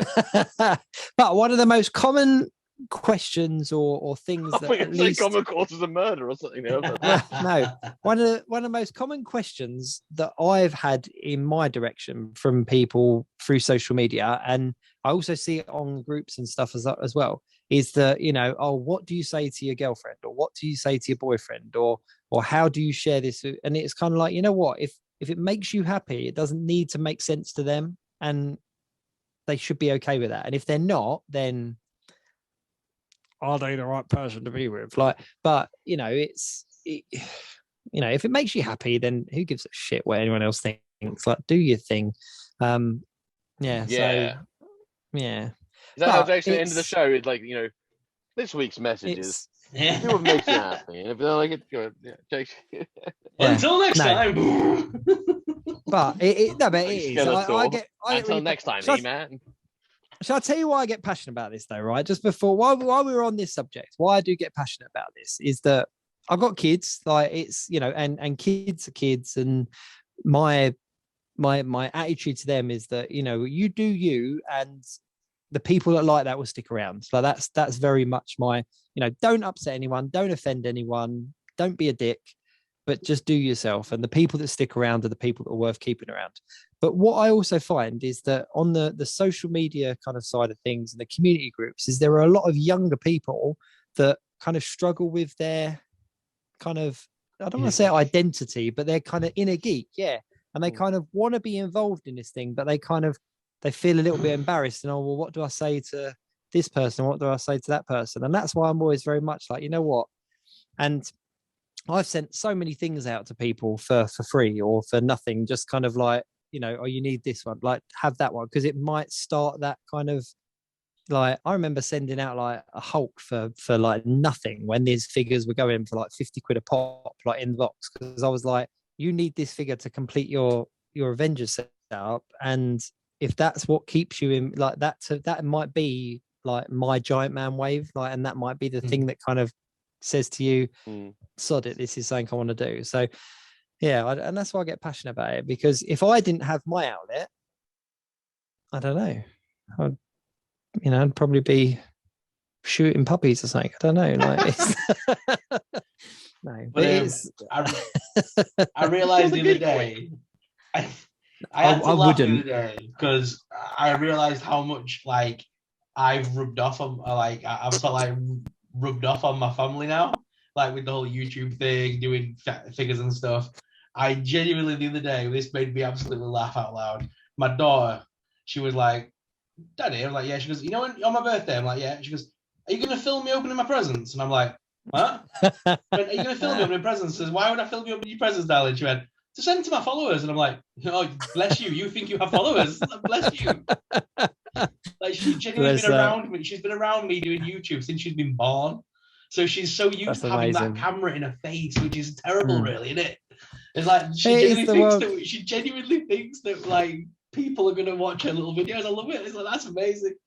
Yeah, but it's just what it, like my eldest daughter did a stop motion video the other day using Spider-Man, and I was like, good girl, happy days. But the best thing was it was a Marvel Legends figure, but she had borrowed it off my eldest son, and I was like, my job's done. Like, I've just unlocked a new level of parenting. But yeah, I don't know. And I think that the reason that I am that bit, I am that bit older than some of the other collectors out there, but I'm also a lot younger than some of the collectors out there. And I think that's the beauty of it, is there is no real age bracket for people. Oh no, you've only got to go to a collector's fair to see the age gap that people have. Oh, there are some. I know. There's some proper old agey guys out there that still collect. Like, I think it's brilliant. And I just think that, you look at, and this is it's similar to what I was talking to Taboo about it, actually, in our video. And it's like, you look at anybody, like you look at somebody like Taboo, that's like a, multi-million selling like rap artist for like a world like renowned band like group and whatnot, and he'll still collect. And then you look at the 15-year-old guy that can afford to buy one figure a month because of the money he makes on his Saturday job or something, and he'll be the collector. And it's like, and you look at all these people, but they're all under that umbrella. And I just think it's just brilliant, especially considering, like, when I was a kid, I didn't have a huge amount of money. And one of the things that always sticks with me is that over my Christmas and birthday, which are quite close together, I managed to get Leonardo, Raphael, and Michelangelo at the time when the Turtles figures were coming out. But the Donatello I got bought was a bootleg off of the market. And it never quite, like, I've never quite got over that. My turtle setup wasn't complete because it wasn't even a good bootleg. It was like one of them really shitty ones that I think the plastic like definitely affected something, But it was, yeah. I don't know. I love the collecting community. I love what it is. I love what it stands for, and I love that we live in an age where it's accepted, and it's kind of like, Comic-Cons are like a thing that people want to go to. I don't love the internet version of it though. The convention people, everyone's there because they love it and they're all happy. However, I don't. My one concern is, like, when you see like these young fans and they do like a custom figure, for example, and they put it online because they're really proud of, they've worked really hard on it, and then you get all those wank bags that are like, oh, it looks rubbish. Oh, what kind of paint you using? What are you using? Like watercolors? You're like, oh, just stop. Just let someone enjoy it, you miserable shit. You'll always get it. That's because you're in Echo Base. Yeah. Oh, I got banned from there because I liked someone. I got banned in there because I said that I thought it was a bit strong that they basically were giving death threats to a guy who put repro stickers on a slave one, and I was just like, he put it on there. It was a really nice restoration. I was like, oh, it looks really good. And then I got a warning message, and I was like, okay. And then people would tell him to go kill himself. And I was like, said to the guy in the message, like the admin, and I was like, so sorry, you're having a go at me because I said that looks good, but they're telling him that he should jump off a cliff because of, and you're finding, oh, it's just banter. Sorry, what? Like, because I've got to go and watch some crime TV. Like CSI was just banter until it was in the corpse. You know, it's You just, need- do you know what I mean? It's just like, it's mainly Star Wars fans. To be honest. They're the most. Star Wars fans are like the worst. Vintage Star Wars collectors. It's a really mixed community. It's either people are lovely and make all sorts of wonderful things, and because they love it, or it's really horrible people that hide behind keyboards and get very vile about something that's just meant to be fun for people. You need to join the Community UK groups. There's a bunch of them for every genre going. There's about 6 of them now, and they're all admin by the same group of people that are all friends in real life, because I'm one of them. And, I like those ones. Those are the safe spaces. But I mean, yeah, I'm talking about. I mean, I've been like to the under levels of Coruscant levels of Star Wars groups, man. I've seen things. Yeah, because like me and Andy, there, man. There's so many guys that run these groups now. Like, we all know one another, so we just decided to band all the groups together as the Community UK section of groups. And literally, we will not stand for any tool bags in those groups. If people start doing that in those groups, they get kicked out fast. Yeah. So he's joined the right groups, mate. There's some horrible ones out there, especially in Star Wars. There's some bad toxic groups. Oh, you like a sequel film? You should burn in hell. That's not my hashtag. Not my Star Wars. No, it's not your Star Wars because you don't own Star Wars. Shut up. It's the internet, but at the same time, the internet does bring us together with so many people. So I wouldn't have the Marvel Legends collection I have now without that group. Without the Community UK group, without Mick and Andy and all them guys in there, John Arrowsmith, all the guys there, people have literally sold me figures that should have been charged a lot more for. Let's put it that way, just to help me complete my collection. It's insane. As he says in IT Crowd, swings and roundabouts. You know. Yeah, there's a couple of figures that I'm definitely of the same opinion. But I've just kind of reached that stage now where I feel bad because people ask me to do trades and stuff. And I'm like, I don't really need anything. Like everything there's a couple of figures, like literally a handful of figures that aren't the kind of thing that you would be trading for a repainted Wolverine or like whatever it is that I've got up for sale. Like the figures that I'm chasing are really the kind of the grail kind of things that aren't going to show up. That the best thing is I'm either going to see it on eBay for a really ridiculous price or they're going to do a re-release. But I'm going to say something I've never said before in the Geek Week. What? I'm running out of battery. I've heard warnings coming up, and the problem is I've got no charging cables here, and the charging where I'm sat today, I don't think the cable was going to reach the thing. So. Right, and that is the best ever sign out ever. So next week we are just rambling now. Like I think we forgot there's even recording, guys. Anyone that is still watching, you've just basically just had a little peek into us just chatting. No, but know that my battery was charged before I started filming. Sorry. There are some really good groups there. The Community UK groups are really good, so do go and check them out. Basically, anything that you're into, just put Community UK behind it, and the group will come up. You've got Marvel Legends, you've got Star Wars, you've got G.I. Joe, you've got Power Rangers, you've got Action Force. They're all there. DC, Marvel. DC, Marvel. We've got the DC one, the Marvel one, Star Wars. Yeah, I think that's all of them. I think that's it. For now, there is a whole bunch. But next week we obviously Sorrell will be in Disney World. He will be in it's Disney World, isn't it? He will be in Galaxy's Edge. So hopefully, fingers crossed, he will be here, but he will just be there. If not, we are definitely going to have some segments from him, so it would definitely be worth tuning in.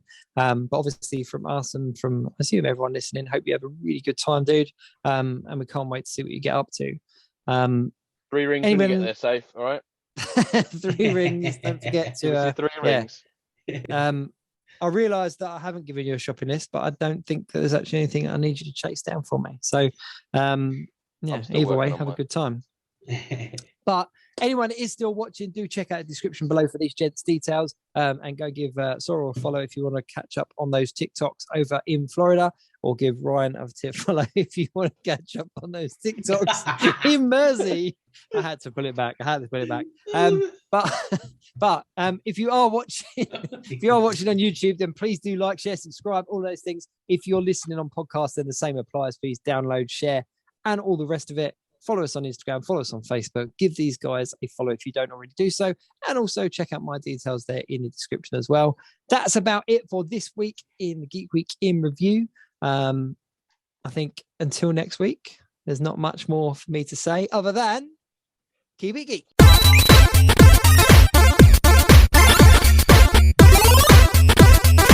the Geek Week in Review.